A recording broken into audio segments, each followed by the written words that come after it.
has some challenges. We'll put Faith on the inside rail, and then these other 13 athletes all have instructions. Been a lot of workouts the last few days getting ready to support Faith's effort. You'll see that first 100 meters where they'll get into formation following the pace lights, and she'll stay on the rail. There'll be 5 up front, 5 men. They'll be called the shield. Targeting, precision formation, and that apparel that would make the difference. Here they come, halfway home. The female pacers have stepped off, Paul, right before the 800-meter mark. She's looking nice and relaxed. This third lap is the hardest lap when you're running the mile.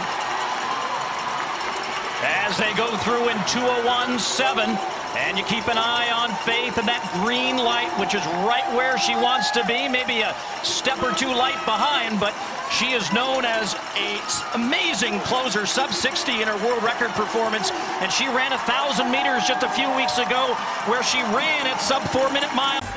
Timothy Katoum, who was there, 2 exceptional pacers, and there's no one with a frown on their face. Everyone celebrating the moment. And it's a celebration indeed. And let's check in on the celebration as we go down to Ego. Faith, what an amazing achievement. How are you feeling right now? Whew. Exhausted. I'm tired. Yeah, but I feel good. I've tried. That is why I was coming here to, try to be the first woman to run under 4 minutes, but I've proven that it's possible. It's only the matter time, but I think it will come to our way. If it is not me, it will be somebody else. Yes. So, yeah, I know one day, one time, a woman will run under 4. I will not lose hope. I will still go for it. And if there's not something like this, the special one, I think in normal dam or league or anything, I will still go for it. And I hope I will get it one day, one time. I want to thank all of you for coming, for cheering me up. This was really special. I did not expect to see many people, but I'm so grateful and have proved to the world that everything is possible, and Elio did before, and I've proven that something special is coming. You absolutely have proven that anything is possible, and your daughter is watching, as many young women are watching tonight. What do you want them to take away from this moment specifically? I think I will tell them we are not limited. We can limit ourselves to the thoughts, but I think we are possible to try everything in our lives and prove to the world that we are strong, and yeah, we keep pushing. Yes, absolutely. Keep pushing. You and the people in your camp too, Faith. I know your coaches, your pacers, you all see running as a team event. What do you want to say to your team right now? I'm so grateful to my team, my pacemakers. That was a wonderful job. It was not easy, but thank you for, coming out and help me to achieve, what many people think it's impossible, but I think we have proved them wrong that it's possible. So yeah, we keep on moving. I think I can say for everyone in this stadium tonight and everyone watching that you are an absolute inspiration. Thank you so much, Faith. Please, everyone give it up for Faith. What an incredible feat. Incredible, incredible, incredible. You have absolutely inspired all of us. You've inspired a new generation. Thank you so much to everyone. Let's give it up one more time for Faith. She absolutely, yes. Absolutely. Thank you. Congratulations, please.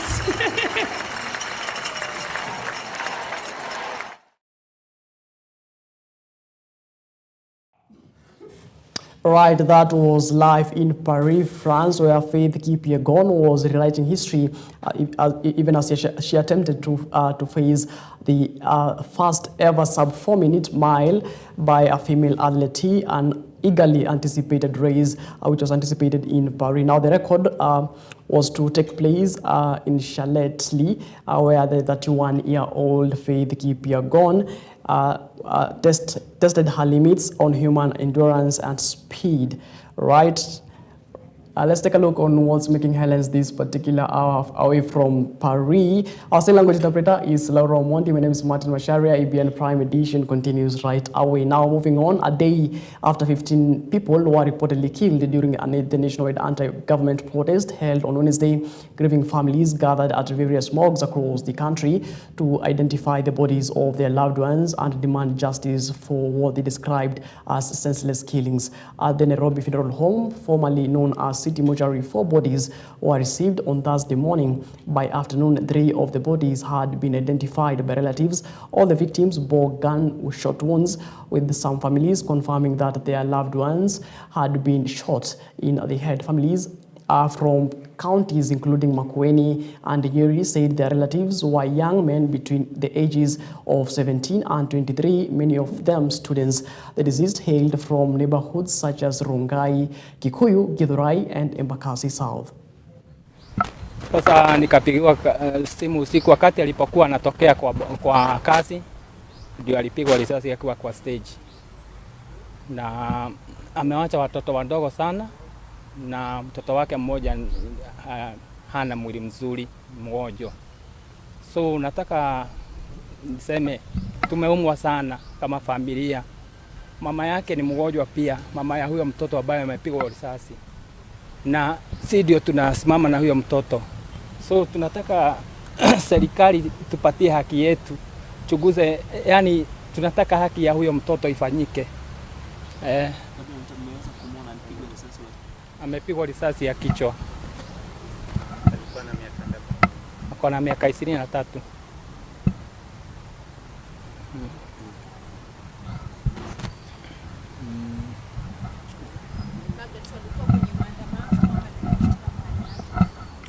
Ilikuwa masaa ya kutokea kazi. The other one is 2 months old. They are both girls. And the 2 years old is suffering from cerebral palsy. He was shot yesterday around late in the evening, around 6-7. And from what we have seen after looking at the body, his hands are still fresh with the ink of work. Mahali alikuwa anafanya kazi. Clearly indicating that this is a gentleman who just came from work, and he was at the bus stage waiting to board public transport, and he was shot. He's shot just above the left eye, and this is an indication that whoever took that shot had no other intentions but to kill. And this is the problem we are faced with during protests. The criminalization of constitutional rights in this country must stop. Families are grieving, and we're saying enough is enough. 23 years old only, 23 years old, a father of 2. You know, his life has been taken away by the same bullet that is meant to protect him. Yet today, it's the one used to kill him, to deny his wife a husband, and to deny his children a father. Right, quite unfortunate story right there. Moving on, Interior Cabinet Secretary Kipchumba Murkomen has made explosive claims regarding the June 25th nationwide protest, alleging that they were part of a well-orchestrated plot to overthrow the government by force. Addressing journalists in Nairobi, Murkomen condemned the demonstrations as a deliberate attempt to incite chaos and undermine national stability. According to Murkomen, the protest, initially billed as peaceful commemorations by Gen Z activists, were hijacked by individuals with criminal intent. He alleged that the planners had targeted businesses, government. What unfolded yesterday for destruction and looting. What unfolded yesterday was not a protest. It was terrorism disguised as dissent. There was no peaceful demonstration. It was riots, chaos, and anarchy. Let me therefore state unequivocally that we condemn the criminal anarchists who, in the name of peaceful demonstrations, unleashed a wave of violence, looting, sexual assault, and destruction upon our people. More than 10 Kenyans were killed.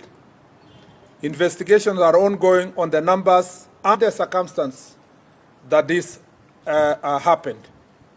Over 400 were injured, close to 300 are police officers.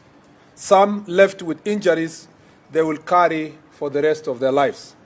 Police stations were attacked by thugs, and their mission was just to get the guns and police uniform. And I can see some of these boys on TikTok.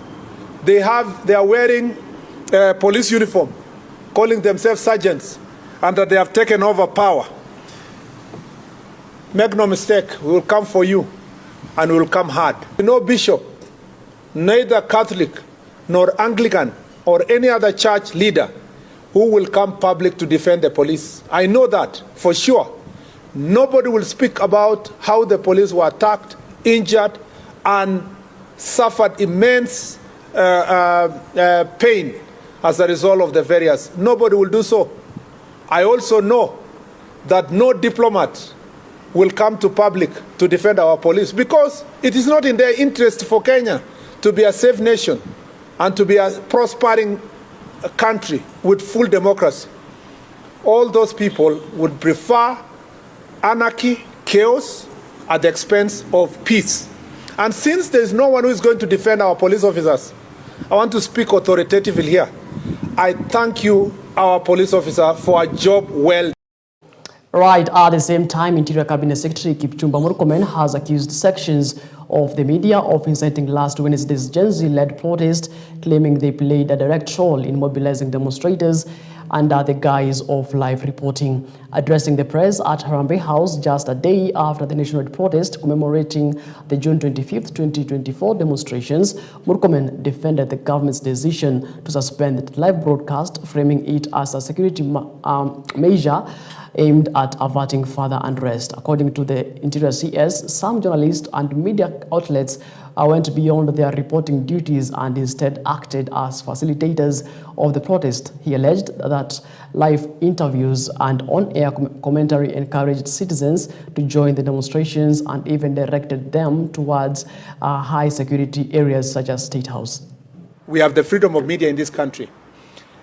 The biggest problem with live broadcasting, having watched a number of them, media stations yesterday, is the idea that media becomes the center of mobilization for some of these protesters. In fact, most of the media houses are working very hard during the onset of protest, telling people, oh yeah, wengine wamekuja, sasa tayari ndio hawa. They're interviewing people in the street and tell them, what do you tell those who are still at home? You see, they are participating, directly in mobilizing people to come. But what was even of greater concern to me is some of the media stations whose job was directing the protesters. And they are saying, oh, now they are in Thika Road. As soon as they converge with the ones in Kiambu Road, the possibility is that they will pass through museum and State House will be very near. You see, that is really very irresponsible journalism. Of course, the gentleman from Standard knows that Standard now has stopped being a newspaper. The headlines for the last 2 months or 3 months have always been about security and insulting people without resorting at one instance to ask for feedback from anybody. Not even any person. Now they have these interesting headlines that pass judgment on the Inspector General of Police, the Minister, the President. Of course, the President lives on their headline. I understand the desire and the tough economic times for newspapers to sell. But that cannot happen at the expense of our country. And this is really of great concern to me, that the media houses were expected to have self-regulation. Apart from, at the end of the day, even the media houses are doing business in Kenya. If this country bans, just because you wanted to sell newspapers, you wanted to do media engagement, it's a loss to everybody. And more importantly, let me say this, that it is unfortunate that political actors are relying on media. It's not becoming independent enough to give both sides of the story. Right, moving on, Deputy President Kithure Kindiki has delivered a scathing condemnation of the violent nationwide protest witnessed on June 25th, labeling them as the most destructive civil unrest in Kenya since the post-election violence of 2007-2008. Addressing residents of Kambu, Kibwezi East constituency, Kindiki described the protest as shameful and lawless, blaming them for civilian death, a large-scale looting and the destruction of both public and private properties. Speaking on behalf of President William Ruto, the Deputy President stated that the government would no longer tolerate any form of disorder or anarchy. Kindiki criticized certain religious institutions and church leaders for allegedly inciting youth to take to the streets without restraint under the guise of exercising their constitutional rights. Ambao wamekuwa wakiombea taifa letu la Kenya, wakiombea amani, wakiombea uwiano, wakisema ya kwamba hata kama tuko na matatizo tujaribu kufanya mazungumzo na kusikizana bila kuumizana. Na mimi nawapongeza viongozi hao wa dini ambao wako na uzalendo wa kujua ya kwamba nchi yetu ya Kenya ndiye kwetu, hakuna pahali pengine pa kwenda hii nchi yetu ikichomeka. Tafuta watoto wadogo wanaweza torokea nchi zingine. Sisi watu wazima especially, it is not possible kuhamia hata ukiwa mkimbizi. Wherever you go will never be your home.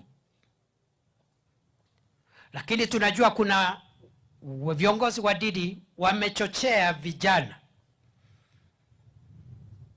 wakiwaambia mko na haki ya kufanya kila mnaweza, kila mnataka, mko na haki, mko na uhuru, fanyeni vile mnataka, kuna mtu ya kukuzuia, hata polisi asikukanyange karibu na wewe, na kutumia vyao kama watu wako na usawishi kwa jamii. Wakachochea vijana, ile ilitendeka jana ikatendeka. Swali, ningetaka hao viongozi wa dini ambao walichochea vijana, wakiwaambia uhuru wenu hauna mipaka, unaweza fanya chochote unataka, hawa viongozi watueleze kama hiyo maneno ilifanyika jana ndio walikuwa wanataka ifanyike. Manyumba ya watu kuvunjwa, mali ya watu kuporwa, wasichana na wamama kubakwa, vituo vya polisi kuchomwa, bunduki kuibiwa,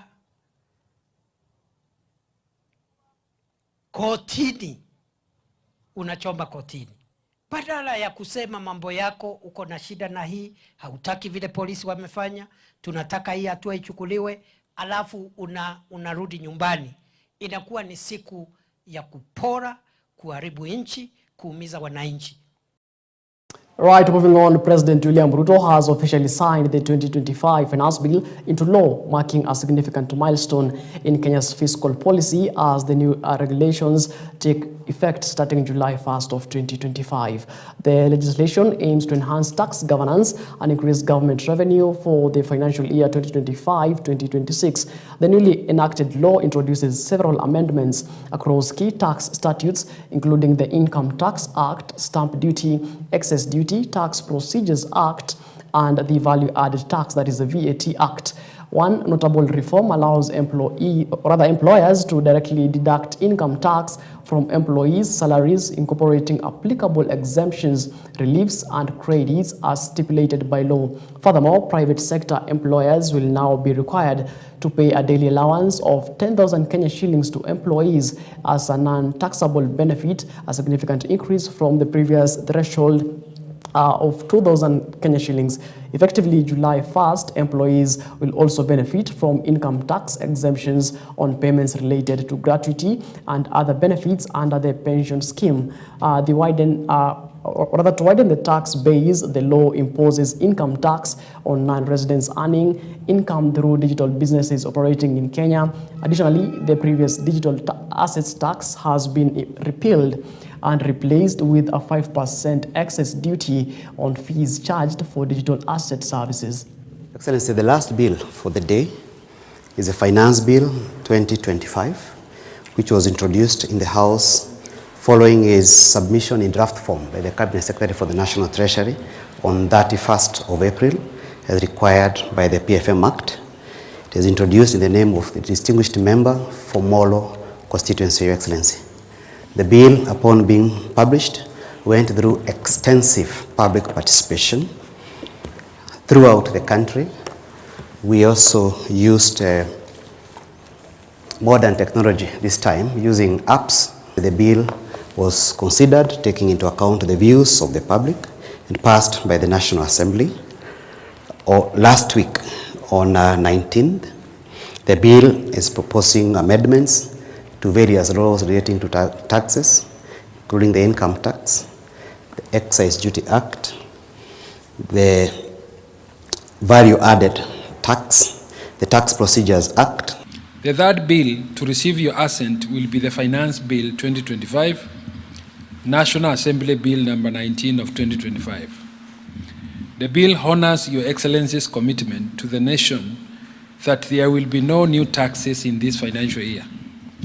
The bill sets out fiscal interventions designed to enhance the business environment and reform the tax regime, making Kenya a more competitive nation to invest in.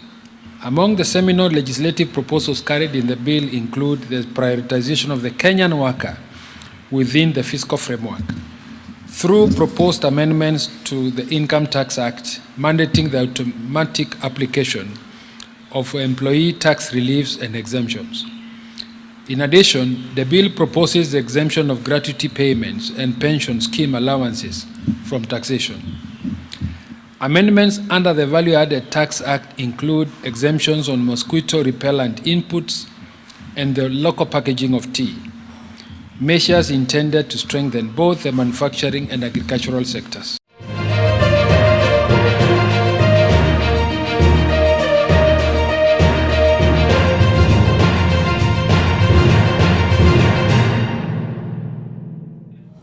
All right, now let's get sported. Football giants Gor Mahia and rising contenders Nairobi United are set to clash this Sunday in the highly anticipated Mozart Bet Cup final at the Ulinzi Sports Complex in Nairobi.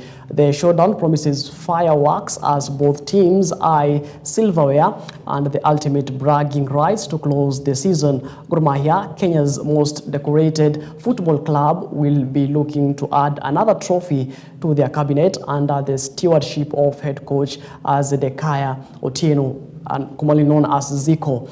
Now, speaking ahead of the final, Coach Zico expressed confidence in his squad's experience and determination. Gor Mahia captain Philemon Otieno echoed his coach's sentiments, stating that the team was mentally and physically prepared for the final hurdle. We are pleased to confirm that the final of the Mozart Bet Cup will be played this Sunday, 27 June, at the Ulinzi Complex. The kickoff is scheduled for 3 p.m. The third place playoff between Moranga Seals and Mara Sugar will start at 12 p.m. This final brings together Gor Mahia and Nairobi United, two sides that have worked hard their way through a tough and competitive tournament. As a federation, we are committed to improving the matchday experience of fans. And in this final, the reflection of that will be treated to a live performance by two top Kenyan artists. Tickets for the final are already on sale via the platform called M-Tickets, and we encourage fans to purchase their tickets early in advance. The tickets for VIP will cost 1,000 bob, and the tickets for the regular seats will cost 200 Kenya shillings. And this is our third season of sponsoring the Mozart Bet Cup. This season we sponsor with 25 million Kenya shillings.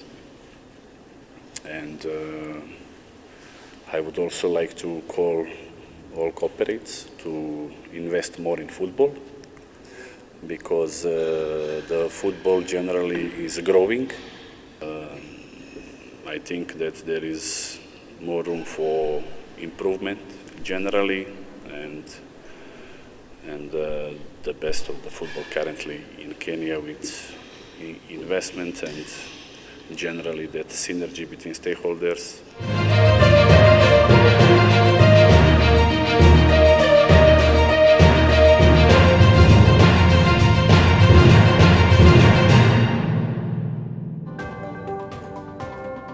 Right, it is exactly 36 minutes past the top of the hour, and that's not to wrap up our bulletin here on EBN Prime Edition. But before we do that, I just want to shout out some of our viewers who are saying and watching. That is Kareji019 says she is watching. Many thanks for your feedback. Lukaku Waswa, Laureen Kelly, Chima Majid, Shamila Barasa, and of course Mary Natasha. We say many thanks for your viewership. My name is Martin Macharia. Our sign language interpreter this night has been Laura Omondi. Do have yourself a good night, and let's meet again when God says we do.